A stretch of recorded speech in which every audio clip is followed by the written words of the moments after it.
यहाँ पर देखिए आपको दिया गया है पाठ्यक्रम कोड, इसके अलावा पाठ्यक्रम का जो नाम है, शीर्षक भी यहाँ पे आपको दिया गया है। सबसे पहले आपको दिया गया है फर्स्ट सेमेस्टर।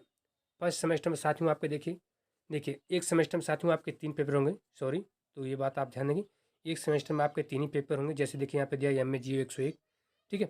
इसका शीर्षक है भू आकृति विज्ञान। दूसरा आपका है MA GO 102, जिसका शीर्षक है भारत भौगोलिक आधार एवं आयाम। तीसरा आपका है MA GO 103, जिसका शीर्षक है साथियों आर्थिक भूगोल के मूल तत्व। ये आपके 3 पेपर हैं फर्स्ट सेमेस्टर में। उसके बाद यहाँ देखिए आपका दिया गया सेकंड सेमेस्टर, और सेकंड सेमेस्टर में भी आपके 3 ही पेपर है। कौन कौन से? MA GO 104, MA GO 105 और MA GO 106। 104 का शीर्षक है संसाधन भूगोल, 105 का जलवायु विज्ञान और 106 का साथियों समुद्र विज्ञान। फिर आपका जाएगा थर्ड सेमेस्टर। थर्ड सेमेस्टर में भी आपके 3 ही पेपर है। कौन कौन से? MA GO 107, जिसका शीर्षक है जनसंख्या भूगोल, MA GO 108, जिसका शीर्षक साथियों भौगोलिक चिंतन के मूलाधार, और इसके बाद है MA GO 109, जिसका शीर्षक है पर्यावरण प्रबंधन एवं संविधान, ठीक है। फिर इसके बाद साथियों आपका जाएगा लास्ट सेमेस्टर यानी फोर्थ सेमेस्टर। फोर्थ सेमेस्टर में भी साथियों आपके 3 ही पेपर होते हैं यहाँ पे, लेकिन यहाँ पे एक और करके दिया रहता है। और करके यहाँ पे आपको जो यहाँ पे दिया गया, इसमें आपको ग्रुप 1 ज्वाइन करना होता है या फिर ग्रुप 2। देखिए ग्रुप 1 में आपके 2 सब्जेक्ट दिया गया है और एक सब्जेक्ट यहाँ पे अलग से दिया गया है, यानी MA GO 110 और MA GO 111 और MA GO 112 आपको पढ़ना होगा यदि आप ग्रुप 1 ज्वाइन करते हैं। यदि आप ग्रुप 2 ज्वाइन करते हैं साथियों, तो आपको MA GO 110, MA GO 113 और MA GO 114 पढ़ना होता है। इनके जो शीर्षक उनके नाम देखिए दिए गए। MA GO 110 का शीर्षक है मानचित्र कला एवं सांख्यिकी विधियाँ। MA GO 111 का शीर्षक है परिवहन भूगोल, MA GO 112 का है राजनीति भूगोल, MA GO 113 का है परियोजना कार्य और MA GO 114 का है परियोजना कार्य के आधारित मौखिक। तो आप समझ लिए। यहाँ देखिए एक सेमेस्टर में आपके 3 पेपर होंगे, टोटल आपके 4 सेमेस्टर होंगे, और टोटल आपके जो 4 सेमेस्टर में टोटल आपके पेपर हो जाएगा 4 3 12 पेपर, ठीक है। तो ये चीज़ आप ध्यान देंगे। एक सेमेस्टर में आपके 3 पेपर होंगे, टोटल आपका 4 सेमेस्टर होता है, ठीक है। तो साथियों जो आपका सबसे पहला आपका पेपर है MA GO 101, इसका नाम है आकृति विज्ञान। इसके अंतर्गत सबसे पहले आपको खंड 1 में भू आकृति विज्ञान का जो परिचय है साथियों, इसके बारे में आपको पढ़ना है। इकाई 1 से लेकर ये आपको इकाई 5 तक पढ़ना है, ठीक। तो मेन टॉपिक हम साथियों यहाँ पे आपको बता देंगे। उसके बाद यदि आपको इसकी PDF फाइल चाहिए तो आप हमारे टेलीग्राम चैनल को ज्वाइन कर लीजिएगा, जिसका लिंक साथियों आपको वीडियो के डिस्क्रिप्शन मिल जाएगा। वहाँ से आप हमारे टेलीग्राम चैनल पर जाकर इसकी PDF फाइल को आप प्राप्त कर सकते हैं और इसे डाउनलोड कर आप अपने हिसाब से तैयारी कर सकते हैं। खंड 2 जो है साथियों, इसमें आपको उच्चावच एवं अपक्षय अपर्दन के बारे में आपको पढ़ना है। ये साथियों आपको पढ़ना, देखिए इकाई 6 से लेकर इकाई 10 तक ही आपको क्या करना है, अध्ययन करना है। खंड 3 में आपको, ठीक है, भू आकृति के बारे में आपको पढ़ना है। आपको इकाई 11 से लेकर इकाई 14 तक पढ़ना है। इसके बाद साथियों आपका जाएगा खंड 4। खंड 4 में साथियों आपको देखिए व्यवहारिक भू आकृति के बारे में आपको पढ़ना है, इकाई 15 से लेकर इकाई 19 तक ये आपको पढ़ना है। और यहाँ पे देखिए कुछ दिया गया साथियों, जैसे जैसे आप किताब लेकर पढ़ना चाहते हैं, यहाँ पे देखिए आपको दिया गया प्रो जगदीश सिंह का और एवं KN सिंह का जो है, आप जो भौतिक भूगोल है, ज्ञानोदय प्रकाशन गोरखपुर द्वारा, इसको आप लेके पढ़ सकते हैं। इसके अलावा प्रो सविन सिंह भू आकृति विज्ञान का जो स्वरूप प्रवालिका है, पब्लिकेशन यूनिवर्सिटी रोड इलाहाबाद, इसे आप पढ़ सकते हैं। इसके अलावा आर्यन देखे टिक्का दिया है भौतिक भूगोल का स्वरूप, इसे आप लेकर पढ़ सकते हैं। यहाँ पे नाम दिया गया है तो आप लेकर पढ़ सकते हैं, ठीक है। इसके बाद साथियों आपका जाएगा दूसरा पेपर। दूसरा जो आपका पेपर साथियों देखिए भारत का भूगोल। इसके अंतर्गत सबसे पहले आपको खंड 1 में भारत जो भूगोल है इसके बारे में आपको पढ़ना है, इकाई 1 से लेकर इकाई 4 तक। खंड 2 में साथियों आपको सिंचाई एवं कृषि के बारे में आपको अध्ययन करना है, यहाँ पे इकाई 1 से लेकर इकाई 4 तक। खंड 3 में साथियों आपको खनिज एवं ऊर्जा संसाधन के बारे में आपको अध्ययन करना है, पढ़ना है, इकाई 1 से लेकर इकाई 4 तक। खंड 4 में साथियों आपको जनसंख्या के बारे में आपको पढ़ना है, ठीक है। ये आपको इकाई 1 से लेकर इकाई 4 तक पढ़ना है। यहाँ पर देखिए आपको दिया गया है, ये बुक लेकर आप पढ़ सकते हैं यदि पढ़ना चाहते हैं, उनका नाम दिया गया है, ठीक है। इसके बाद आपका जाएगा अगला पेपर है, तीसरा जो आपका पेपर है MA GO 103। इसमें आपको आर्थिक भूगोल के जो मूल तत्व हैं इसके बारे में आपको पढ़ना है। सबसे पहले खंड 1 में आर्थिक भूगोल का जो परिचय है साथियों, इसके बारे में आपको पढ़ना है, इकाई 1 से लेकर इकाई 5 तक। खंड 2 में आपको विश्व में जो ऊर्जा एवं शक्ति संसाधन है इसके बारे में आपको पढ़ना है, इकाई 6 से लेकर इकाई 10 तक। खंड 3 में आपको कृषि के बारे में पढ़ना है, इकाई 11 से लेकर इकाई 14 तक। खंड 3 में आपको उद्योग एवं औद्योगिकीकरण के बारे में आपको पढ़ना है, इकाई 15 से लेकर इकाई 20 तक। फिर साथियों आपका जाएगा अगला पेपर एम ए जी 104। इसमें आपको संसाधन भूगोल के अंतर्गत सबसे पहले खंड 1 में संसाधन भूगोल का आपको परिचय पढ़ना है, इकाई 1 से लेकर इकाई 4 तक। खंड 2 में आपको संसाधन संकल्पना के बारे में आपको पढ़ना है, इकाई 5 से लेकर इकाई 8 तक। खंड 3 में आपको जैविक संसाधन के बारे में आपको पढ़ना है, इकाई 9 से लेकर इकाई 12 तक। खंड 4 में आपको विश्व में जनसंख्या संसाधन एवं प्रौद्योगिकी के बारे में आपको पढ़ना है, इकाई 13 से लेकर इकाई 16 तक।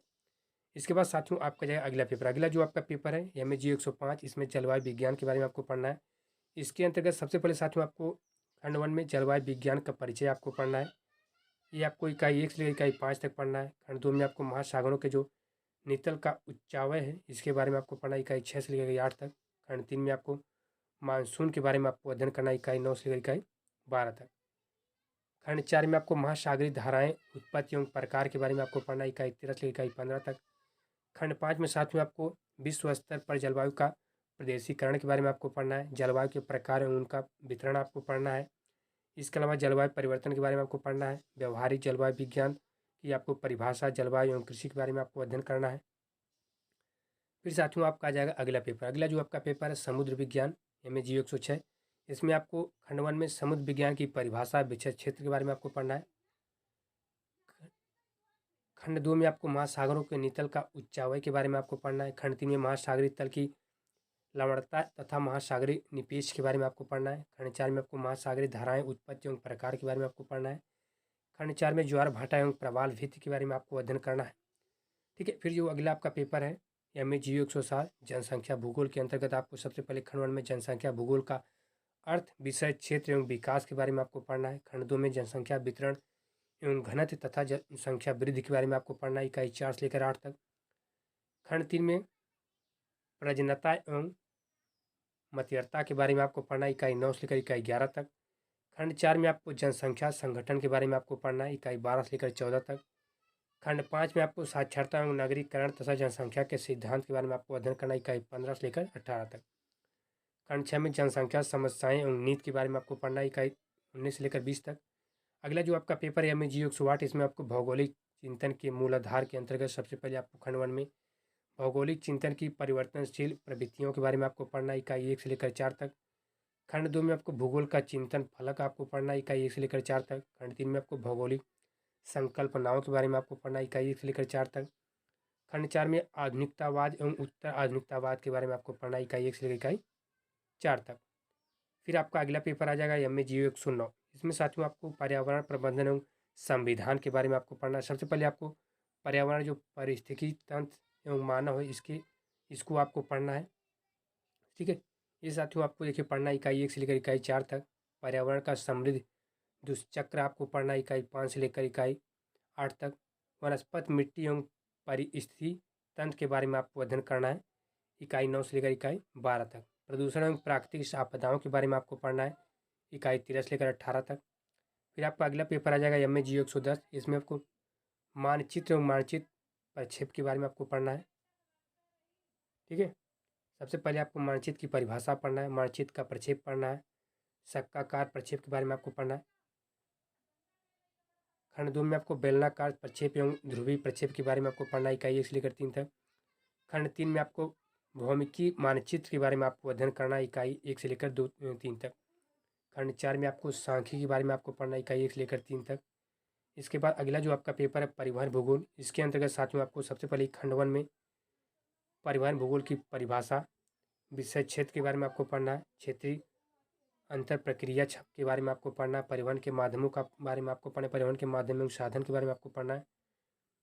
खंड 2 में साथियों आपको देखिए यहाँ पे पढ़ना है मार्ग जाल का विश्लेषण के बारे में, ग्राफ सिद्धांत के बारे में, सभ्यता के बारे में। खंड 3 में आपको भारत में जो रेल परिवहन है उसके बारे में आपको पढ़ना है, इससे रेल परिवहन के वितरण एवं विकास में असमानता एवं समस्याओं के बारे में, सड़क परिवहन के बारे में, जल परिवहन के बारे में, वायु परिवहन के बारे में आपको पढ़ना है। खंड 4 में आपको भारत में परिवहन एवं प्रादेशिक विकास के बारे में आपको अध्ययन करना है, इकाई 1 से लेकर 3 तक। अगला जो आपका पेपर है एम ए जी 112, इसमें आपको राजनीतिक भूगोल के अंतर्गत सबसे पहले आपको खंड 1 में राजनीतिक भूगोल के बारे में आपको पढ़ना है। ठीक है, इकाई 1 से लेकर इकाई 3 तक। खंड 2 में आपको राज्य की संकल्पना के बारे में आपको पढ़ना है, इकाई 1 से लेकर 3 तक। खंड 3 में आपको संघवाद के बारे में आपको पढ़ना है, इकाई 1 से लेकर 3 तक। खंड 4 में निर्वाचन भूगोल के बारे में आपको पढ़ना है। खंड 5 में विश्व राजनीति एवं पर्यावरण के बारे में आपको पढ़ना है। ठीक है। इसके बाद साथियों अगला जो आपका पेपर है एम ए जी 113, इसमें यह देखिए आपका दिया गया है परियोजना कार्य, वैकल्पिक प्रश्न आपके यहाँ होंगे। ये जो आपको दिया ये आपका वैकल्पिक प्रश्न पत्र होगा जो आपका एम ए जी 113 है। इसमें आपको स्थानीय स्तर पर प्राथमिक एवं द्वितीयक आंकड़ों की सहायता से संसाधन एवं सामाजिक आर्थिक विकास केंद्रित परियोजना का रिपोर्ट आपको बनाना है, जो मानचित्र एवं आरेख के अतिरिक्त न्यूनतम 50 पृष्ठों में साथियों आपको क्या करना होगा, लिखना होगा। ठीक है।